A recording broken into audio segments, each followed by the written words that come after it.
ಎಲ್ರಿಗೂ ನಮಸ್ಕಾರ. ನೀವೆಲ್ಲರೂ ಕರ್ನಾಟಕ ಎಕ್ಸಾಮಿನೇಷನ್ ಅಥಾರಿಟಿ ಕೆಯಿಂದ ಕಾಲ್ಫಾರ್ಮ್ ಆಗಿರುವಂಥ 700ಕ್ಕೂ ಅಧಿಕ ನಾನ್ ಎಚ್ ಕೆ 300ಕ್ಕೂ ಅಧಿಕ ಎಚ್ ಕೆ ವಿಭಾಗದ ಶಿಕ್ಷಕ ಆಕಾಂಕ್ಷಿಗಳಾಗಿ ತಯಾರಿ ಮಾಡತ್ತೀರಿ. ಹಾಗಾದ್ರೆ ಈ ಜಿ ಕೆ ಪೇಪರ್ 1ಗೆ ಹೆಂಗೆ ತಯಾರಿ ಮಾಡಬೇಕು ಅನ್ನೋದನ್ನ ಇವತ್ತಿನ ಈ ಒಂದು ವಿಡಿಯೋದೊಳಗೆ ಸಂಪೂರ್ಣವಾಗಿ ನಿಮಗೆ ನಾನು ಹೇಳಕ್ ಬಂದೇನೆ. ನಾನು ನಿಮಗೆ ಇಷ್ಟು ಬುಕ್ಸ್ ತಗೊಂಬಂದೇನಿ. ಓಕೆ, ಇವೆಲ್ಲಾ ಬುಕ್ಸ್ದು ನಿಮಗೆ ಹೇಳ್ಬೇಕಪ್ಪ ಅಂತಂದ್ರೆ ಸ್ವಲ್ಪ ಟೈಮ್ ಆಗ್ತೈತಿ. ಅದಕ್ಕೆ ನೀವು ತಾಳ್ಮೆಯಿಂದ ಸಂಪೂರ್ಣವಾಗಿ ವಿಡಿಯೋ ನೋಡಿದ್ರೆ ಯಾವೆಲ್ಲ ಬುಕ್ಸು ಹೇಗೆಲ್ಲ ಓದಬೇಕು, ಯಾಕೆ ಓದಬೇಕು, ಮತ್ತು ಈ ಬುಕ್ಸ್ ನಿಮ್ಮ ಕಡೆ ಇರಬೇಕು ಇರಬಾರ್ದು ಅನ್ನೋದನ್ನ ನಿಮಗೆ ನಾನು ಹೇಳ್ತೀನಿ.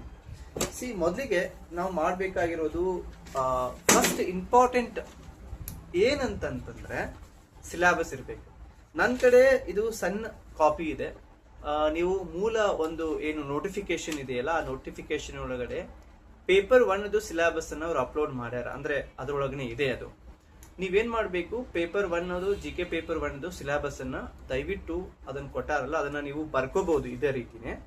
ಇಲ್ಲ ಅಂತಂದ್ರೆ ನೀವು ಅದನ್ನ ಪ್ರಿಂಟ್ ತಗೊಂಡು ಅಂಟಿಸ್ಕೋಬಹುದು. ಈಗ ನಾನು ಬರ್ಕೊಂಡಿದ್ದೇನೆ. ಪೇಪರ್ 1 ಬಂದ್ಬಿಟ್ಟು ನಿಮಗೆ ಏನು 100 ಮಾರ್ಕ್ಸ್ ಇರ್ತಾವ, 100 ಕ್ವಶನ್ಸ್ ಇರ್ತಾವ. ಪೇಪರ್ 2 ಬಂದ್ಬಿಟ್ಟು ನಿಮಗೆ 100 ಪ್ರಶ್ನೆಗಳು ಮತ್ತೆ 100 ಮಾರ್ಕ್ಸ್. ಸೊ ಇಲ್ಲಿ ಬಂದ್ಬಿಟ್ಟು ಋಣಾತ್ಮಕ ನೆಗೆಟಿವ್ ಮಾರ್ಕ್ಸ್ ಅಂತ 0.25 ಇದೆ ಅನ್ನೋದು ನಿಮ್ಗೆ ಗೊತ್ತಿದೆ. ಹಾಗಾದ್ರೆ ಒಂದೊಂದು ಪ್ರಶ್ನೆನೂ ಕೂಡ ನಾವು ಅಟೆಂಡ್ ಮಾಡಕತ್ತಾಗ ಬಹಳ ಕೇರ್ಫುಲ್ ಆಗಿ ಅಟೆಂಡ್ ಮಾಡ್ಬೇಕು ಅನ್ನೋದು ನಿಮ್ಗೆ ಗೊತ್ತಿರಬೇಕು. ಸೊ ಸಿಲೆಬಸ್ ಕಾಪಿಯನ್ನ ನಮ್ಮ ತಲೆಯೊಳಗಡೆ ಇಟ್ಕೋಬೇಕು, ಬಹ್ಯಾಟ್ ಮಾಡ್ಕೊಂಡಿರ್ಬೇಕು. ಮತ್ತು ನಾವು ಎಲ್ಲಿ ಓದಾತೇವಲ್ಲ ಅದ್ರ ಮುಂದ್ಗಡೆ ನಾವೇನ್ ಮಾಡ್ಬೇಕು, ಪೇಸ್ಟ್ ಮಾಡಿ ಇಟ್ಕೊಂಡಿರ್ಬೇಕು. ಯಾಕಂದ್ರೆ ದಿನ ನಮ್ಗೆ ಅದು ಕಾಣ್ತಾ ಇರಬೇಕು, ನಾನು ಎಷ್ಟು ಓದೀನಿ, ಎಷ್ಟು ಓದ್ಬೇಕಾಗಿದೆ, ಇನ್ನು ಎಷ್ಟು ಕವರ್ ಮಾಡಬೇಕಾಗಿದೆ ಅನ್ನೋದು ನಮಗೆ ಗೊತ್ತಿರಬೇಕು. ಇದು ಏನು ಮೊದಲ ವಿಷಯ. ಇನ್ನ ಇದ್ರ ಜೊತೆಗೆ ನೀವು ಮತ್ತೆ ಏನ್ ಮಾಡ್ಬೇಕಪ್ಪ ಅಂತಂದ್ರ ಕ್ವಶನ್ ಪೇಪರ್ ಅಂತ. ಈಗ ಏನು ನಾವ್ ಏನು ಈ 700ಕ್ಕಿಂತ ಅಧಿಕ ಎಚ್ ಕೆ ನಾನ್ ಎಚ್ ಕೆ ಮತ್ತು 300ಕ್ಕಿಂತ ಏನು ಅಧಿಕ ಎಚ್ ಕೆ ವಿಭಾಗದ ಶಿಕ್ಷಕರದಿರಲ್ಲ, ಈ ಹಿಂದೆ KPSC ದವರು ಈ ಪರೀಕ್ಷೆಯನ್ನ ಮಾಡ್ತಾ ಇದ್ರು, ಕ್ರೈಸ್ ಪರೀಕ್ಷೆಯನ್ನ. ಹಾಗಾದ್ರೆ ಈಗ ನಾವು KPSC ಕ್ವಶನ್ ಬ್ಯಾಂಕ್ ಅನ್ನ ಫಾಲೋ ಮಾಡ್ಬೇಕಾ? ಹೌದು, ಅದನ್ನು ಕೂಡ ಮಾಡಬೇಕು. ಬಟ್ ಇವಾಗ ಈ ಪರೀಕ್ಷೆನ ಯಾರು ನಮಗೆ ನಡೆಸ್ತಾ ಇದ್ದಾರೆ? KE ದವರು ನಡೆಸ್ತಾ ಇದ್ದಾರೆ. ಹಾಗಾದ್ರೆ KE ದವರು ಈ ಪರೀಕ್ಷೆಯನ್ನು ನಡೆಸ್ತಾ ಇದ್ದಾರೆ ಅನ್ನೋದಕ್ಕೆ ನಾವು ಅವ್ರ ಹಿಂದಿನ ಪ್ರಶ್ನೆ ಪತ್ರಿಕೆಗಳು ಹೆಂಗ್ ಕೇಳ್ತಾ ಇದ್ದಾರೆ, ಯಾವ ರೀತಿ ಕೇಳ್ತಾ ಇದ್ದಾರೆ. ಈಗ ನಾವು ನಮ್ಮ ಈ ಒಂದು ಪೋಸ್ಟ್ ಬಂದ್ಬಿಟ್ಟು ಗ್ರೂಪ್ ಸಿ ಅಡಿಯೊಳಗಡೆ ನಾವು ಬರ್ತೀವಿ. ಸುಮಾರು 54,000 ರೂಪಾಯಿ ಸ್ಯಾಲರಿಯಿಂದ ಸ್ಟಾರ್ಟ್ ಆಕೈತಿ. ಹಾಗಾದ್ರೆ ಈ ಹಿಂದೆ ಏನು ಗ್ರೂಪ್ ಸಿ ಪರೀಕ್ಷೆಗಳು ಏನು SD ಆಗಿರ್ಬೋದು, FD ಆಗಿರ್ಬೋದು, ಅಸಿಸ್ಟೆಂಟ್ ಇಂಜಿನಿಯರಿಂಗ್ ಆಗಿರ್ಬೋದು, ಸುಮಾರು 15 ಪ್ರಶ್ನೆಗಳನ್ನ ಈ ಪ್ರಣತಿ ಅಕಾಡೆಮಿದವರು ಪ್ರಣತಿ ಪರ್ವ KE ಪತ್ರಿಕೆ 1 ಅವ್ರೇನ್ ಮಾಡ್ಯಾರ, ಸಂಪೂರ್ಣವಾಗಿ ವಿಶ್ಲೇಷಣೆ ಮಾಡ್ಯಾರ. ಭಾಗ 2 ಮತ್ತು ಭಾಗ 1 ಈ ರೀತಿಯಾಗಿ 2 ಪುಸ್ತಕಗಳು ಬರ್ತಾವ ಅವ್ರಿಗೆ. ಓಕೆ, ಇದು ಭಾಗ 2 ಮತ್ತೆ ಭಾಗ 1 ಅಂತ. ಸೊ ಇವೆರಡೂ ಪ್ರಶ್ನೆ ಏನು ಬುಕ್ಲೆಟ್ ಗಳನ್ನ ನೀವು ತಗೋಬೇಕು. ಇಲ್ಲ ಅವ್ರು ಏನ್ ಮಾಡ್ಯಾರ, ಸಂಪೂರ್ಣವಾಗಿ ಈ ಪತ್ರಿಕೆ 1 ಹಿಂದಿನ ಒಂದು ಸುಮಾರು 15ರಿಂದ 20 ಪ್ರಶ್ನೆ ಪತ್ರಿಕೆಗಳನ್ನ ಅವ್ರು ಏನ್ ಮಾಡ್ಯಾರ, ಬಿಡಿಸಿದಾರ. ಈಗ ಅವರು ಬಿಡಿಸಿದ್ದಾರೆ ನಿಜ, ಅದು ನಮಗೆ ಸಹಾಯ ಆಗತ್ತೆ. ಅದೇ ರೀತಿಯಾಗಿ ನಾವು ಸ್ವಂತ ಪ್ರಶ್ನೆಗಳನ್ನ ಬಿಡಿಸ್ಬೇಕು. ಈಗ ಸಾಮಾನ್ಯವಾಗಿ ಈಗ ಹಿಂದೆ ನಾನು ಕ್ರೈಸ್ ಪೇಪರ್ ನಿಮ್ಗೆ ಕೊಟ್ಟಿದ್ದೀನಿ. ಕ್ರೈಸ್ ಆಗಿರ್ಬೋದು, HSTR ಆಗಿರ್ಬೋದು, GPST ಇವೆಲ್ಲಾ ಪ್ರಶ್ನೆ ಪತ್ರಿಕೆಗಳು ನಿಮ್ಗೆ ಬೇಕಾದ್ರೆ ನನ್ನನ್ನು ನೀವು ಸಂಪರ್ಕಿಸಬಹುದು. ಈ ಹಿಂದೆ KPSC ಅವರು ಕಂಡಕ್ಟ್ ಮಾಡಿದಂತ ಈ ಕ್ರೈಸ್ದು ಒಂದು 4 ವರ್ಷದ್ದು, HSTRದು 4 ವರ್ಷದ್ದು, GPSTRದು ಒಂದು 3ರಿಂದ 4, ಮತ್ತೆ ಅದೇನು CTET, KVS, NVS ಪ್ರಶ್ನೆ ಪತ್ರಿಕೆಗಳ ನಿಮ್ಗೆ ನಾನು ಅತ್ಯಂತ ಕಡಿಮೆ ಬೆಲೆಗಳು ಕೊಡ್ತೀನಿ, ನೀವು ನನ್ನ ಸಂಪರ್ಕಿಸಬಹುದು. ಹಾಗಾದ್ರೆ ಈ ಪ್ರಶ್ನೆ ಪತ್ರಿಕೆಗಳು ನಮಗ್ ಜೀವಾನ. ನಾವು ಪ್ರಶ್ನೆಯನ್ನ ಬಹಳ ಗಂಭೀರವಾಗಿ ತಗೋಬೇಕಾಗತ್ತೆ. ಈಗ 1 ವರ್ಷದೊಳಗಡೆ ಈಗ ನಾವು ಫಸ್ಟ್ಗೆ ಮೊದಲು ಒಂದು ಕ್ವಶನ್ ಪೇಪರ್ ಅನ್ನು ಹೆಂಗ್ ಮಾಡ್ಬೇಕಂತಂದ್ರೆ, ನಾವು ಕ್ವಶನ್ಸ್ ಗಳನ್ನ ಓದ್ತಾ ಇರುವಾಗ ನಾವು ನೀಟಾಗಿನೇ ಏನ್ ಮಾಡ್ಬೇಕು, 1 ವರ್ಷದೊಳಗೆ ಹಿಸ್ಟ್ರಿ ಎಷ್ಟು ಕೇಳ್ಯಾನ, ಆಮೇಲೆ ಸೈನ್ಸ್ ಎಷ್ಟು ಕೇಳ್ಯಾನ, ಮತ್ತೆ ಅದೇ ರೀತಿ ಕರೆಂಟ್ ಅಫೇರ್ಸ್ ಹೆಂಗ್ ಕೇಳ್ಯಾನ, ಹಂಗೆ ಪ್ರತಿಯೊಂದು ಕ್ವಶನ್ ಒಳಗಡೆ ಎಷ್ಟೆಷ್ಟು ಕೇಳಾಗತ್ತಾನ. ಹಾಗಾದ್ರೆ ಟ್ರೆಂಡ್ ಎಲ್ಲಿ ಹೊಂಟೈತೆ ಅನ್ನೋದನ್ನ ನಾವು ತಿಳ್ಕೊಳ್ಬೇಕಾಗಿದೆ. ಹಿಂಗ್ ತಿಳ್ಕೊಂಡಾಗ ನಾವು ಯಾವ ವಿಷಯನ ಹೆಚ್ಚು ಓದ್ಬೇಕಂತ ಗೊತ್ತಾಗುತ್ತೆ. ಸೊ ಅದಕ್ಕೆ ಪ್ರಶ್ನೆ ಪತ್ರಿಕೆ ಬಹಳ ಇಂಪಾರ್ಟೆಂಟ್. ಇವೆರಡು ಬುಕ್ಗಳನ್ನ ನೀವು ತಗೋಬಹುದು, ಭಾಗ 1 ಮತ್ತು ಭಾಗ 2. ಇದು KEಗೆ ಸಂಬಂಧಪಟ್ಟಿದೆ. ಇಲ್ಲ ನಾನು ಬೇರೆ ಯಾವ್ದಾದ್ರು ಒಂದು ಈಗ ಆಲ್ರೆಡಿ KEದವರು ಏನು ಬಿಡಿಸಿರುವಂತ ಪ್ರಶ್ನೆ ಪತ್ರಿಕೆಯನ್ನು ಓದ್ತಾ ಇದ್ದೀನಿ ಅಂತಂದ್ರೆ ನೀವು ಅದೇ ಪುಸ್ತಕವನ್ನ ಓದ್ಬಹುದು. ಈ ಪುಸ್ತಕ ಏನು ನೀವು ತಗೊಳ್ಳೋ ಅವಶ್ಯಕತೆ ಇಲ್ಲ. ಇನ್ನು ಇದು ಬಿಟ್ಟು ಈಗ ವಿಷಯಗಳು ಎಷ್ಟು ವಿಷಯಗಳದಾವ ಅನ್ನೋದು ಕೂಡ ಬಹಳ ಇಂಪಾರ್ಟೆಂಟ್ ಆಗ್ತದೆ. ಇದ್ರೊಳಗಡೆ ಕರೆಂಟ್ ಅಫೇರ್ಸ್ ಬಹಳ ಇಂಪಾರ್ಟೆಂಟ್ ಆಗುತ್ತೆ. ಕರೆಂಟ್ ಅಫೇರ್ಸ್ಗೆ ನಾನು ಸ್ಪರ್ಧಾ ಅರಿವು ಮ್ಯಾಗಝಿನ್ ಅನ್ನ ಓದ್ತಾ ಇದ್ದೀನಿ. ನೀವು ಸ್ಪರ್ಧಾ ಅರಿವು ಓದ್ತಾ ಇಲ್ಲ, ನಾನು ಬೇರೆ ಓದ್ತಾ ಇದ್ದೀನಿ ಅನ್ನೋ ಉದಾಹರಣೆಗೆ ಸ್ಪರ್ಧಾ ವಿಜೇತ ಓದ್ತಾ ಇದ್ದೀನಿ ಅಂದ್ರೆ ನೀವು ಅದನ್ನೇ ಓದಬಹುದು. ನಾನು ಸ್ಪರ್ಧಾ ಅರಿವನ್ನ ಓದ್ತಾ ಇರೋದ್ರಿಂದ ಸ್ಪರ್ಧಾ ಅರಿವನ್ನ ನಿಮ್ಮನ್ನ ತೋರಿಸ್ತಾ ಇದ್ದೀನಿ. ನೀವು ಸ್ಪರ್ಧಾ ವಿಜೇತ ಅಥವಾ ಬೇರೆ ಯಾವ್ದಾದ್ರು ಒಂದು ಮ್ಯಾಗಝಿನ್ಸ್ ಅನ್ನ ಓದ್ಬಹುದು. ಇದ್ರ ಜೊತೆಗೆ ನೀವು ಆಲ್ ಇಂಡಿಯಾ ರೇಡಿಯೋನ ಕೇಳಬಹುದು, ಅದು ಯೂಟ್ಯೂಬ್ ಒಳಗೆ ಸಿಗುತ್ತೆ. ನಿಮ್ಗೆ ಇಲ್ಲ ಅಂತಂದ್ರೆ ನೀವು ಪೇಪರ್ ಕಟ್ಟಿಂಗ್ಸ್, ಪ್ರತಿದಿನ ಪೇಪರ್ ಕಟ್ಟಿಂಗ್ಸ್ ಇದ್ದು ನೀವು ನೋಡ್ಕೋಬಹುದು, ಅದು ನಿಮ್ಗೆ ಗೊತ್ತಾಗುತ್ತೆ. ಸೊ ಒಟ್ಟಿನೊಳಗಡೆ ಈ ಕರೆಂಟ್ ಅಫೇರ್ಸ್ ಒಳಗೆ ಜೊತೆಗೆ ಸ್ಟ್ಯಾಟಿಕ್ ಜಿಕೆ ಏನು ಇರ್ತದಲ್ಲ ಅದನ್ನ ನೀವು ಕವರ್ ಮಾಡ್ಬೇಕು. ಈಗ ಜಾಗ್ರಫಿಗೆ ಸಂಬಂಧಪಟ್ಟಂತ ಯಾವುದೋ ಒಂದು ವಿಷಯ ಕರೆಂಟ್ ಅಫೇರ್ಸ್ ಒಳಗಿದ್ರೆ ಅದ್ರ ಹಿಂದ್ಗಡೆ ನೀವು ಸ್ಟ್ಯಾಟಿಕ್ ಏನು ನೀವು ಬುಕ್ಸ್ ಜಾಗ್ರಫಿ ಬುಕ್ ಓದ್ತಿರ್ತೀರಲ್ಲ ಅಲ್ಲಿ ಹೋಗಿ ಆ ಒಂದು ಬೇಸಿಕ್ ಕಾನ್ಸೆಪ್ಟ್ ಅನ್ನ ಕ್ಲಾರಿಫೈ ಮಾಡ್ಕೋಬೇಕು, ಹಿಂಗ್ ಓದ್ಬೇಕು. ಇದು ನಿಮ್ಗೆ ಗೊತ್ತಿರಲಿ. ಇದು ಕರೆಂಟ್ ಅಫೇರ್ಸ್. ಕರೆಂಟ್ ಅಫೇರ್ಸ್ ಸುಮಾರು ಪ್ರತಿ ಪ್ರಶ್ನೆ ಪತ್ರಿಕೆಗಳು 15-20 ಕ್ವಶನ್ಸ್ ಇದ್ದೇ ಇರ್ತಾವ. ಸೊ ಇದು ಬಹಳ ಇಂಪಾರ್ಟೆಂಟ್ ಆಗಿದೆ. ಸೊ ಇದನ್ನ ನೀವು ಮಾಡ್ಕೊಳ್ಳಿ. ಇಲ್ಲ ಅಂದ್ರೆ ನೀವು ಕೆಲವೊಬ್ರು ದಿನಪತ್ರಿಕೆ ಓದ್ತಾ ಇದ್ರೆ ಪ್ರಜಾವಾಣಿ ಓದ್ತಾ ಇದ್ರೆ ಪ್ರಜಾವಾಣಿಗಳು ಕವರ್ ಆಗುತ್ತೆ. ಬಟ್ ಯಾವ್ದಾದ್ರು ಒಂದು ಮ್ಯಾಗಝಿನ್ ಅನ್ನ ನೀವು ಫಾಲೋ ಮಾಡಿ.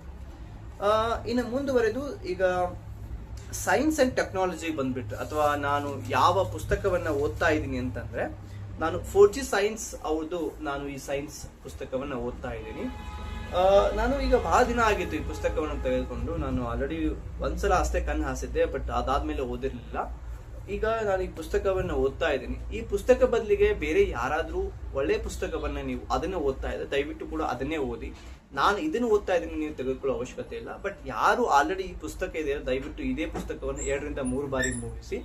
ಇದ್ರ ಜೊತೆಗೆ ನೀವೇನ್ ಮಾಡ್ಬೇಕಂತಂದ್ರೆ ಕರೆಂಟ್ ಅಫೇರ್ಸ್ ಬರುವಂತ ಈ ಸೈನ್ಸ್ ಅಂಡ್ ಟೆಕ್ನಾಲಜಿ ಸಂಬಂಧಪಟ್ಟಂತ ಈ ವಿಷಯಗಳನ್ನ ಈ ಒಂದು ಪುಸ್ತಕಗಳು ಬಂದು ಓದ್ಕೋಬೇಕು. ಈ ಪುಸ್ತಕದೊಳಗೆ ಹೆಚ್ಚಿನ ವಿಷಯ ಯಾವುದು ಇಲ್ಲಲ್ಲ ಅದನ್ನ ಮತ್ತೆ ಈ ಪುಸ್ತಕಗಳು ಆಡ್ ಮಾಡ್ಬೇಕು ವಿನಃ ಪುಸ್ತಕಗಳನ್ನ ಖರೀದಿ ಮಾಡ್ತಾ ಪುಸ್ತಕದ ಲೈಬ್ರರಿಯನ್ನ ಮಾಡಬಾರ್ದು ಅಂತ ನಿಮಗೆ ನಾನು ಹೇಳ್ತೀನಿ.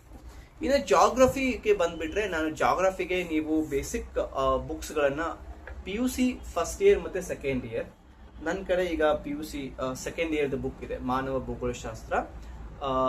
PUC ಫಸ್ಟ್ ಇಯರ್ ಬುಕ್ ನನ್ನ ಲೈಬ್ರರಿ ಒಳಗಿದೆ. ಸೊ ನಾನು ಅಲ್ಲಿ ಅದನ್ನ ಇಟ್ಟಿದ್ದೀನಿ. ಈಗ PUC first year second year books ಬಹಳ ಇಂಪಾರ್ಟೆಂಟ್. ಯಾಕಂದ್ರೆ ಬೇಸಿಕ್ ಕಾನ್ಸೆಪ್ಟ್ಗಳು ಕ್ಲಾರಿಫೈ ಆಗ್ತಾವ. ಅಥವಾ ನಾಳೆ ಯಾವುದೋ ಒಂದು ಪ್ರಶ್ನೆ ನಿಮ್ಗೆ ತಪ್ಪಾಗಿದೆ ಅಂತಂದ್ರೆ ಈ ಪುಸ್ತಕಗಳ ಒಂದು ರೆಫರೆನ್ಸ್ ಮುಖಾಂತರ ನೀವೇನ್ ಮಾಡ್ಬೋದು ಆ ಪ್ರಶ್ನೆಗೆ ನೀವು ಪ್ರತಿರೋಧ ಒಡ್ಬಹುದು ಅಂತ. ಹೀಗಾಗಿ ಈ ಪುಸ್ತಕವನ್ನ ಓದಿ. ಜೊತೆಗೆ ಡಾಕ್ಟರ್ ರಂಗನಾಥ್ ಪುಸ್ತಕ ನಿಮ್ ಕಡೆ ಓದುವಂತ ಸಮಯ ಇದ್ರೆ ಓದಬಹುದು. ಯಾಕಂದ್ರೆ ಡಾಕ್ಟರ್ ರಂಗನಾಥ್ ಅವರದು ಪ್ರಾಕೃತಿಕ ಭೂಗೋಳಶಾಸ್ತ್ರ ಆಗಿರ್ಬೋದು, ಕರ್ನಾಟಕ ಮತ್ತು ಪ್ರಪಂಚದ ಭೂಗೋಳಶಾಸ್ತ್ರ ಏನಿದಾವ ಬಹಳ ಪುಸ್ತಕಗಳು ವಿಷಯ ಬಹಳ ಕೊಟ್ಟಿದ್ದಾರೆ ಅವರು. ನಾನು ಇದನ್ನೇ ಓದ್ರಿ ಅಂತ ನಿಮ್ಗೆ ಹೇಳಲ್ಲ. ನೀವು ಆಲ್ರೆಡಿ ಈಗ ಬೇರೆ ಯಾವ್ದಾದ್ರು ಪುಸ್ತಕವನ್ನ ಓದ್ತಾ ಇದ್ರಿ ಜಾಗ್ರಫಿಗೆ ಸಂಬಂಧಪಟ್ಟದ್ದು ಅದನ್ನು ಓದ್ಬಹುದು. ಈಗ ನಿಮ್ಗೆ ಓದ್ಲಿಕ್ಕೆ ಇಷ್ಟು ಎಲ್ಲ ಓದ್ಲಿಕ್ಕೆ ಸಮಯ ಇಲ್ಲ ಅಂತಂದ್ರೆ ಯಾವ್ದಾದ್ರು ಒಂದು ಬುಕ್ ನೀವು ಓದ್ಬಹುದು. ಶರಣಯ್ಯ ಭಂಡಾರಿ ಮಠ್ ಸರ್ ಅವ್ರದ್ದು ಆಗಿರ್ಬೋದು, ಅಥವಾ ಇನ್ನು ಸ್ಪರ್ಧಾ ವಿಜೇತ ಅವ್ರದ್ದು ಕೂಡ ಅದ್ರ ಬುಕ್ ಅದನ್ನ ಕೂಡ ಓದ್ಬಹುದು. ಒಟ್ಟಿನೊಳಗಡೆ ಒಂದೇ ಪುಸ್ತಕವನ್ನ ಫಾಲೋ ಮಾಡಿ ಮಲ್ಟಿಪಲ್ ಬುಕ್ಸ್ಗೆ ನೀವು ಹೋಗಬೇಡಿ. ಯಾಕಂದ್ರೆ ಸಮಯ ಕಡಿಮೆ ಇದೆ. ಮಲ್ಟಿಪಲ್ ಒಂದೇ ಬುಕ್ಸ್ ಅನ್ನು ಜಾಸ್ತಿ ರಿವಿಷನ್ ಮಾಡಬೇಕಾಗಿದೆ. ಇನ್ನು ಇತಿಹಾಸಕ್ಕೆ ಬಂದ್ಬಿಟ್ರೆ ಸ್ಪರ್ಧಾ ಇತಿಹಾಸ R ಮಂಜುನಾಥ್ ಸರ್ ಅವ್ರದ್ದು ನಾನು ಈ ಪುಸ್ತಕವನ್ನ ಓದ್ತಾ ಇದ್ದೀನಿ. ಇದು ಪುಸ್ತಕ ಕೂಡ ಚೆನ್ನಾಗಿದೆ. ಈ ಪುಸ್ತಕದೊಳಗಡೆ ನೀವು ಹೆಂಗ್ ಮಾಡ್ಬೇಕಂದ್ರೆ ಕ್ವಶನ್ ಬ್ಯಾಂಕ್ ಜೊತೆಗೆ ಈ ಪುಸ್ತಕವನ್ನ ಓದ್ಬೇಕು. ಕ್ವಶನ್ ಒಳಗಡೆ ಈಗ ಯಾವ್ದು ಉದಾಹರಣೆಗೆ ಮೌರ್ಯರ ಬಗ್ಗೆ ಒಂದು ಪ್ರಶ್ನೆ ಬಂದಿದೆ ಅಂತಂದ್ರೆ ಆ ಪ್ರಶ್ನೆಯನ್ನು ಹಿಡ್ಕೊಂಡು ಬಂದು ಈ ಒಂದು ಪುಸ್ತಕದೊಳಗೆ ಮೌರ್ಯರ ಒಳಗೆ ಏನೇನು ಇದೆ, ಏನ್ ವಿಷಯ ಇದೆ ಎಲ್ಲ ಸಂಪೂರ್ಣವಾಗಿ ಮೌರ್ಯರ ಬಗ್ಗೆ ಓದ್ಬೇಕು. ಹಿಂಗ ನೀವೇನ್ ಮಾಡ್ಬೇಕು ಎಲ್ಲಾ ಪ್ರಶ್ನೆಗಳನ್ನ ಮಾಡ್ರಿ. ಅದ್ರ ಜೊತೆಗೆ ಸಮಯವಿದ್ರೆ ಜಾಸ್ತಿ ಇದ ಪುಸ್ತಕವನ್ನ ರಿವಿಷನ್ ಮಾಡ್ರಿ. ಕರ್ನಾಟಕ ಹಿಸ್ಟ್ರಿಗೆ ಸಂಬಂಧಪಟ್ಟಂತೆ ನೀವು ಸೂರ್ಯನಾಥ್ ಕಾಮತ್ ಸರ್ ಅವ್ರದ್ದು ಬುಕ್ ಆದ್ರೂ ಓದ್ಬೋದು. ಇಲ್ಲ ಅಂದ್ರೆ ಶರಣಯ್ಯ ಭಂಡಾರಿ ಮಠ್ ಸರ್ ಪುಸ್ತಕ ಆದ್ರೂ ಓದ್ಬೋದು. ನಾನು R ಮಂಜುನಾಥ್ ಸರ್ ಪುಸ್ತಕ ಓದ್ತಾ ಇದ್ದೀನಿ. ನಿಮ್ ಕಡೆ ಯಾವ ಪುಸ್ತಕ ಇದೆ ದಯವಿಟ್ಟು ಆ ಪುಸ್ತಕ ಓದಿ. ಇದ್ರ ಜೊತೆಗೆ ನಿಮ್ಗೆ PUC second year text books ಬಹಳ ಇಂಪಾರ್ಟೆಂಟ್ ಇದೆ. ಈ ಪುಸ್ತಕವನ್ನ ನೀವು ಓದ್ಬೇಕಾಗಿದೆ. ಈ ಪುಸ್ತಕದೊಳಗಡೆ ಸಾಮಾನ್ಯವಾಗಿ ಪ್ರಶ್ನೆಗಳು ಪ್ರತಿ ವರ್ಷ ರಿಪೀಟ್ ಆಗ್ತಿರ್ತಾವ. ಸೊ ಈ ಪುಸ್ತಕವನ್ನ ಓದಿ. ಯಾರು NCERT ಬುಕ್ಸ್ ಗಳನ್ನ ಓದ್ತಾ ಇದ್ರಿ, ಇಂಗ್ಲಿಷ್ ಮೀಡಿಯಂ NCERT ಬುಕ್ಸ್ ಅದನ್ನ ನೀವು ಫಾಲೋ ಮಾಡಿ. ಇವೇನು ಬೇಕಾಗಿಲ್ಲ. ಈಗ ನಾನು ಕನ್ನಡ ಮೀಡಿಯಂ ಸೋರ್ಸ್ ಗಳನ್ನ ಹೇಳ್ತಾ ಇದ್ದೀನಿ. ಮುಂಬರೋ ದಿನದೊಳಗಡೆ ಇಂಗ್ಲಿಷ್ ಮೀಡಿಯಂ ಸೋರ್ಸ್ ಕೂಡ ಹೇಳ್ತೀನಿ. ನೀವು English medium source basic static GK 6ರಿಂದ 12ನೇ ತರಗತಿ ನೀವು NCERT ಬುಕ್ಸ್ ಗಳನ್ನ ಓದ್ಬಹುದು. ಅದ್ರ ಜೊತೆಗೆ ಏನು UPSC ಮತ್ತೆ KASಗೆ KPSCಗೆ ಏನು ಪ್ರಿಪರೇಷನ್ ಮಾಡ್ತಿರ್ತಾರೆ ಆ ಬುಕ್ಸ್ಗಳನ್ನ ನೀವು ಮಾಡಿದ್ರೆ ಸಾಕಾಗ್ತದೆ. ಹಿಸ್ಟ್ರಿಗೆ ಇವೆರಡು ಪುಸ್ತಕಗಳನ್ನ ನಾನು ಓದ್ತಾ ಇದ್ದೀನಿ. ನೀವು ಬೇರೆ ಯಾವ ಪುಸ್ತಕವನ್ನ ಓದ್ತಾ ಇದ್ದಿಲ್ಲ ಅದೇ ಪುಸ್ತಕವನ್ನ ಓದಿ. ಈಗ ನಾನು ಈ ಪುಸ್ತಕವನ್ನ ಓದ್ತಾ ಇದ್ದೀನಿ ಅಂತಂದು ನೀವು ನನ್ನ ಪುಸ್ತಕವನ್ನ ತಗೊಂಡು ಓದಾಕ್ ಹೋಗ್ಬೇಡಿ. ಓಕೆ, ಒಟ್ಟಿನೊಳಗೆ ಹೆಂಗಿರ್ಬೇಕಂದ್ರೆ ಯಾವುದೇ ಪುಸ್ತಕ ಓದಿದ್ರು ಕೂಡ ಕಾನ್ಸೆಪ್ಟ್ ಕ್ಲಾರಿಟಿ ಇರಬೇಕು. ಕ್ವಶನ್ ಥ್ರೂನೇ ಹೋಗ್ಬೇಕು ನಾವು, ಇಲ್ಲ ಅಂತಂದ್ರೆ ನಾವು ಎಕ್ಸಾಮ್ ಅನ್ನ ಪಾಸ್ ಆಗಲ್ಲ. ಇನ್ನ ಭಾರತ ಸಂವಿಧಾನಕ್ಕೆ ಬಹಳ ಮಂದಿ ಬೇರೆ ಬೇರೆ ಪುಸ್ತಕವನ್ನು ಓದ್ತೀವಿ. ನಾನು ಶಾಂತಪ್ಪ ಕುರುಬರ್ ಸರ್ ಅವ್ರದ್ದು ಏನು ಆಲ್ ಇಂಡಿಯಾ ರ್ಯಾಂಕ್ UPSC 644 ಬಂದಿರಲ್ಲ, ಅವ್ರದ್ದು ಭಾರತ ಸಂವಿಧಾನ HYT ಪುಸ್ತಕ ಅಂತ ಬರ್ತದೆ, ಹೈ ರೀಡಿಂಗ್ ಟಾಪಿಕ್ಸ್ ಪುಸ್ತಕ. ಇದ್ರೊಳಗಡೆ ಏನ್ ಓದ್ಬೇಕು ಮತ್ತೆ ಯಾಕೆ ಓದ್ಬೇಕು, ಈ ಒಂದು ಓದೋದ್ರಿಂದ ನಾವು ಯಾವ ರೀತಿಯಾಗಿ ಇದನ್ನು ಓದ್ಬೇಕು. ಯಾಕಂದ್ರೆ ಕೆಲವಷ್ಟು ಓದಾಕತ್ತಾಗ ನಾವು ಏನ್ ಮಾಡ್ತೀವಿ ಅಂತಂದ್ರೆ ಅದನ್ನ ಸರಿಯಾಗಿ ಅರ್ಥ ಮಾಡ್ಕೋದಿಲ್ಲ, ಅದ್ರ ಮೇಲೆ ಪ್ರಶ್ನೆ ಬರ್ತಾ ಇರ್ತಾವ. ಸೊ ನಮ್ಮನ್ನ ಯಾವ ರೀತಿಯಾಗಿ ನಮ್ಗೆ ಪ್ರಶ್ನೆ ಕೇಳ್ತಾ ಇದ್ದಾರೆ ಅಥವಾ ನಮ್ಗೆ ಆ ಪ್ರಶ್ನೆನ ಕೇಳಬಹುದು, ಇದು ಅಲ್ಲ ಇದು ಹೌದು ಯಾಕೆ ಅಂತ ಅನ್ನೋದನ್ನು ಇವರು ಬಹಳ ಸುವಿಸ್ತಾರವಾಗಿ ಅನ್ನೋಕ್ಕಿಂತ ಸಂಕ್ಷಿಪ್ತವಾಗಿ ಕೊಟ್ಟಾರೆ ಅವರು. ಆಮೇಲೆ ಈಗ ಒಂದು ಆರ್ಟಿಕಲ್ ಓದ್ಬೇಕಾಗಿದೆ, ಇದೇ ಆರ್ಟಿಕಲ್ ಅನ್ನು ಯಾಕೆ ಓದ್ಬೇಕು ಅನ್ನೋದನ್ನ ಕೂಡ ಅವ್ರು ಏನ್ ಮಾಡಿ ಕೊಟ್ಟಾರೆ. ಮತ್ತೆ ಪ್ರೀವಿಯಸ್ ಕ್ವಶನ್ ಪೇಪರ್ಸ್ ಬಹಳ ಅವರು ಕೊಟ್ಟಿದ್ದಾರೆ. ಪ್ರೀವಿಯಸ್ ಕ್ವಶನ್ ಪೇಪರ್ಸ್ ಯಾಕೆ ಇದ್ರ ಮೇಲೆನೆ ಫೋಕಸ್ ಮಾಡ್ತಾ ಇದಾರೆ ಅಂತ, ಇದು ಕೂಡ ಚೆನ್ನಾಗಿದೆ. ಶಾಂತಮಾರ್ಗ ಅವ್ರದ್ದು ಭಾರತ ಸಂವಿಧಾನ. ಕೆಲವರು PS ಗಂಗಾಧರ್ ಪುಸ್ತಕವನ್ನ ಓದ್ತೀರಿ, ಮತ್ತೆ ಕೆಲವೊಬ್ರು ಹುಸೇನಪ್ಪ ಸರ್ ಪುಸ್ತಕ ಓದ್ತೀರಿ, ಬೇರೆ ಬೇರೆ ಪುಸ್ತಕವನ್ನ ಓದ್ತಿರ್ತೀರಿ. ದಯವಿಟ್ಟು ಅದೇ ಪುಸ್ತಕವನ್ನ ಓದಿ. ನಾನು ಈ ಪುಸ್ತಕವನ್ನ ನನಗೆ ಇಷ್ಟ ಆಗಿದೆ ಅಂತ ನಾನು ಓದ್ತಾ ಇದ್ದೀನಿ. ಓಕೆ, ನಿಮಗೆ ಯಾವ್ದು ಇಷ್ಟ ಆಗಿದೆ ದಯವಿಟ್ಟು ಅದನ್ನೇ ಓದಿ. ಆದ್ರೆ ಒಂದು ವಿಷಯಕ್ಕೆ ಒಂದೇ ಒಂದು ಪುಸ್ತಕವನ್ನ ಫಾಲೋ ಮಾಡಿ. ಇನ್ನು ರಾಜ್ಯಶಾಸ್ತ್ರಕ್ಕೆ ಅಗೇನ್ ನಾನು ಸೆಕೆಂಡ್ ಇಯರ್ ಟೆಕ್ಸ್ಟ್ ಬುಕ್ಸ್ ಮತ್ತೆ again first year text books ಗಳನ್ನ ಈಗ ಓದ್ತಾ ಇದ್ದೀನಿ. ಪೊಲಿಟಿಕಲ್ ಸೈನ್ಸ್, ಯಾಕಂದ್ರೆ ಪ್ರತಿ ವರ್ಷ 15ರಿಂದ 20 ಏನು ಪ್ರಶ್ನೆಗಳು ಸಾಮಾನ್ಯವಾಗಿ ಪ್ರಶ್ನೆ ಪತ್ರಿಕೆಗಳು ಬರ್ತಾ ಇದೆ. ಹೀಗಾಗಿ ಇವೆರಡು ಪುಸ್ತಕ ಮತ್ತೆ ಶಾಂತಮಾರ್ಗ ಅವ್ರದ್ದು ಭಾರತ ಸಂವಿಧಾನ ಪುಸ್ತಕ. ಇಂಡಿಯನ್ ಕಾನ್ಸ್ಟಿಟ್ಯೂಷನ್ ಅಂತ ಹೇಳಿದ್ದಾರೆ ಅವರು, ಇಂಡಿಯನ್ ಪಾಲಿಟಿ ಅಂತ ಹೇಳಿಲ್ಲ. ಎಕ್ಸಾಮ್ ಒಳಗಡೆ ಇಂಡಿಯನ್ ಪಾಲಿಟಿಗೆ ಸಪ್ರೇಟ್ ಆಗಿ ಲಕ್ಷ್ಮೀಕಾಂತ್ ಸರ್ ಪುಸ್ತಕವನ್ನ ನಾವು ಓದ್ತೀವಿ ಡೀಟೇಲ್ ಆಗಿ ಅಂಡರ್ಸ್ಟ್ಯಾಂಡ್ ಮಾಡ್ಕೊಳ್ಳೋಕೆ. ಬಟ್ ಇಂಡಿಯನ್ ಕಾನ್ಸ್ಟಿಟ್ಯೂಷನ್ಸ್ಗೆ ನಾವು ಇಂಡಿಯನ್ ಕಾನ್ಸ್ಟಿಟ್ಯೂಷನ್ಸ್ ಬುಕ್ಸ್ ಅನ್ನ ಜಾಸ್ತಿ ರೆಫರ್ ಮಾಡಬೇಕಾಗಿದೆ ಪಾಲಿಟಿಕ್ಕಿಂತ ಕಾನ್ಸ್ಟಿಟ್ಯೂಷನ್. ಸೊ ಅದನ್ನ ನಾವು ಅರ್ಥ ಮಾಡ್ಕೊಂಡು ಓದ್ಬೇಕಾಗಿದೆ. ಇನ್ನು ಭಾರತದ ಸಮಾಜದ ಬಗ್ಗೆ ಕೇಳಿದ್ದಾರೆ, ಯಾಕಂದ್ರೆ ಇವನ್ ಪೇಪರ್ 1 ಒಳಗೆ ಭಾರತದ ಸಮಾಜದ ಬಗ್ಗೆ ಅವರು ನಮೂದನೆ ಮಾಡಿದ್ದಾರೆ, ಅದನ್ನು ಕೂಡ ಓದ್ಕೋಬೇಕಂತ. ಭಾರತದ ಸಮಾಜದ ಸಮಾಜಶಾಸ್ತ್ರ ಅಂತ ಸೆಕೆಂಡ್ ಇಯರ್ ಟೆಕ್ಸ್ಟ್ ಬುಕ್ಸ್ ಒಳಗಡೆ ಕೊಟ್ಟಾರೆ. ಫಸ್ಟ್ ಇಯರ್ ಟೆಕ್ಸ್ಟ್ ಬುಕ್ ಒಳಗೆ ಹೆಂಗಂತಂದ್ರೆ ಅದು ಸಮಾಜದ ಬಗ್ಗೆ ಏನ್ ಮಾಡಿದ್ರೆ ಸ್ವಲ್ಪ ಇಂಟ್ರೊಡಕ್ಟರಿ ಮಾಡ್ಯಾರ. ಅದ್ರೊಳಗಡೆ ಕೆಲವೊಬ್ರು ಪಾಶ್ಚಿಮಾತ್ಯ ಸಮಾಜಶಾಸ್ತ್ರದ ಪರಿಚಯಗಳನ್ನು ಕೊಟ್ಟಾರ ಅವರು, ಅದೇನು ಅಷ್ಟೇನು ಅವಶ್ಯಕತೆ ಇಲ್ಲ. ಬಟ್ ಇದು ಇಂಡಿಯನ್ ಸೊಸೈಟಿ ಒಳಗಡೆ ಏನ್ ಇದೆ, ನಿಮ್ ಆಲ್ರೆಡಿ ಇದೇ ಬುಕ್ ಅನ್ನ ನಿಮ್ ಕಡೆ ಇದ್ರೆ ಇದನ್ನ ಓದ್ಬಹುದು. ಇಲ್ಲ ಅಂದ್ರೆ ಕೆಲವೊಬ್ರು ಶಂಕರ್ ಸರ್ ಅವ್ರದ್ದು ಬೇರೆ ಓದ್ತಿರ್ತೀರಿ, ಅದನ್ನ ನೀವು ಅದ್ರ ಓದ್ಬಹುದು. ಬಟ್ ಇದು ಅಷ್ಟೇನು ಮುಖ್ಯ ಟಾಪಿಕ್ ಇಲ್ಲ ಅಂದ್ರೂ ಕೂಡ 2ರಿಂದ 3 ಪ್ರಶ್ನೆಗಳು ಬರ್ತಿರ್ತಾವ. ಇದ್ರೊಳಗೆ ಮುಖ್ಯವಾಗಿದ್ದನ್ನು ನಾವು ಆಯ್ಕೆ ಮಾಡ್ಕೊಂಡು ಓದ್ಬೇಕಾಗತ್ತೆ. ಇದ್ರೊಳಗಡೆ ನಾವು ರೀಸೆಂಟ್ ಆಗಿ ಸಮಾಜದ ಒಳಗಡೆ ಏನಾದ್ರೂ ಟ್ರೆಂಡ್ಗಳು ಹುಡ್ತಾ ಇದ್ರೆ ಅಥವಾ ಬದಲಾವಣೆ ಆಗ್ತಾ ಇದ್ರೆ ಏನು ಅವುಗಳನ್ನು ನಾವು ನೋಡ್ಬೇಕಾಗತ್ತೆ. ವಿಶೇಷವಾಗಿ ಭಾರತೀಯ ಸಮಾಜಶಾಸ್ತ್ರಜ್ಞರು ಬಹಳ ಮುಖ್ಯ ಆಗ್ತಾರೆ. JS ಗುರೇಯಿಂದ ಹಿಡ್ಕೊಂಡು ದೇಸಾಯಿಯಿಂದ ಹಿಡ್ಕೊಂಡು ಎಲ್ಲರೂ ಕೂಡ ಬಹಳ ಮುಖ್ಯ ಆಗ್ತಾರೆ. ಸೊ ಅದಕ್ಕೆ ನಾವು ಇವುಗಳನ್ನ ಓದ್ಬೇಕಾಗುತ್ತೆ. ಈಗಾಗಲೇ KA ಹಿಂದೆ ಇದ್ರ ಮೇಲೆ ಪ್ರಶ್ನೆಗಳನ್ನ ಕೇಳ್ಯಾರ. ಈಗ ನಾನು ನಿಮ್ಗೆ ಇಷ್ಟೆಲ್ಲಾ ಪುಸ್ತಕಗಳನ್ನ ಹೇಳಿದೆ. ಓಕೆ, ಇಷ್ಟೆಲ್ಲಾ ಪುಸ್ತಕಗಳು ನಿಮ್ಗೆ ಸಹಾಯ ಆಗ್ತಾವ ಅನ್ನೋದು ನೀವು ಡಿಸೈಡ್ ಮಾಡ್ಬೇಕ. ಯಾಕಂದ್ರೆ ನಾನು ನಿಮಗೆ ಒಂದು ಇದೇ ಪುಸ್ತಕವನ್ನ ಓದ್ರಿ ಅಂತ ನಾನು ಎಲ್ಲಿ ಕೂಡ ಯಾವಾಗ್ಲೂ ನಿಮ್ಗೆ ಹೇಳೋದಿಲ್ಲ. ಯಾಕಂದ್ರ ಇದನ್ನ ನಾನು ನಿಮ್ಗೆ ಒಂದು ರೀತಿ ಒಳಗಡೆ ಹೆಂಗಂತ ಈ ರೀತಿಯಾಗಿ ನೀವು ಓದ್ಬಹುದು, ಪುಸ್ತಕವನ್ನು ಇಟ್ಕೋಬಹುದು ಅಂತ ಹೇಳಿದ್ದೀನಿ. ಈಗ ನಮ್ಮ ಕಡೆ ಕಡಿಮೆ ಸಮಯವಿದೆ. ಸೊ ನಾವು ಮೊದಲಿಗೆ ಏನ್ ಮಾಡಬೇಕು, ಪ್ರಶ್ನೆ ಪತ್ರಿಕೆಗಳನ್ನ ಅರ್ಥ ಮಾಡ್ಕೋಬೇಕಾಗಿದೆ.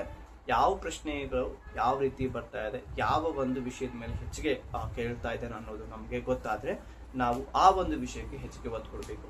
ಇನ್ನು ಇದ್ರ ಜೊತೆಗೆ ಒಂದಿಷ್ಟು ವಿಷಯಗಳನ್ನ ನಾನು ಬಿಟ್ಟಿದ್ದೀನಿ. ಎಕನಾಮಿಕ್ಸ್ಗೆ ನೀವೇನ್ ಮಾಡಬೇಕಾಗಿದೆ, ನಾನು ಎಕನಾಮಿಕ್ಸ್ ನನ್ನ ಕಡೆ ಈಗ ಅದು ಬುಕ್ ಇಲ್ಲ, ನಾನು ಬೇರೆ ಕಡೆ ಇಟ್ಟಿರ್ತೀನಿ. ಧರಣಿ ಕೃಷ್ಣಮೂರ್ತಿ ಸರ್ ಅವ್ರದ್ದು ಎಕನಾಮಿಕ್ಸ್ ಬುಕ್ ಅನ್ನ ನೀವು ಓದ್ಬೋದು. ಇಲ್ಲ ಅಂತಂದ್ರೆ PUC ಟೆಕ್ಸ್ಟ್ ಬುಕ್ಸ್ ಗಳನ್ನ ನೀವು ಓದ್ಬೋದು, PUC ಫಸ್ಟ್ ಇಯರ್ ಮತ್ತು ಸೆಕೆಂಡ್ ಇಯರ್. ಸೊ ಜಾಸ್ತಿ ಏನ್ ಮಾಡಿ ಫಸ್ಟ್ ಇಯರ್ ಮತ್ತು ಸೆಕೆಂಡ್ ಇಯರ್ ಬುಕ್ಸ್ ಅದರೊಳಗಡೆ ಯಾವ್ದು ಎಕ್ಸಾಮಿಗೆ ರಿಲೆವೆಂಟ್ ಇದೆ ಅದನ್ನು ಓದಿ. ಇಲ್ಲ ಅಂದ್ರೆ ನೀವು ಬೇರೆ ಯಾವ್ದಾದ್ರು ಪುಸ್ತಕವನ್ನ ಓದ್ತಾ ಇರ್ತೀರಿ, ಈಗ ಸಾಮಾನ್ಯ ಅರ್ಥಶಾಸ್ತ್ರ KM ಸುರೇಶ್ ಸರ್ ಅವ್ರದ್ದು ಅಥವಾ ಬೇರೆ ಯಾವ್ದಾದ್ರು ಒಂದು ಪುಸ್ತಕವನ್ನ ನೀವು ಓದ್ತಾ ಇದ್ರೆ ಅದೇ ಪುಸ್ತಕವನ್ನ ಓದಿ. ಇಲ್ಲ ನಾನು ಒಂದು ಒಳ್ಳೆ ಪುಸ್ತಕವನ್ನು ಓದ್ತೀನಿ ಅಂತಂದ್ರೆ ಧರಣಿ ಕೃಷ್ಣಮೂರ್ತಿ ಸರ್ ಅವ್ರದ್ದು ಓದ್ಬಹುದು. ಇದು ಎಕನಾಮಿಕ್ಸ್ ಗೆ ಸಂಬಂಧಪಟ್ಟಿದ್ದಾಗಿದೆ.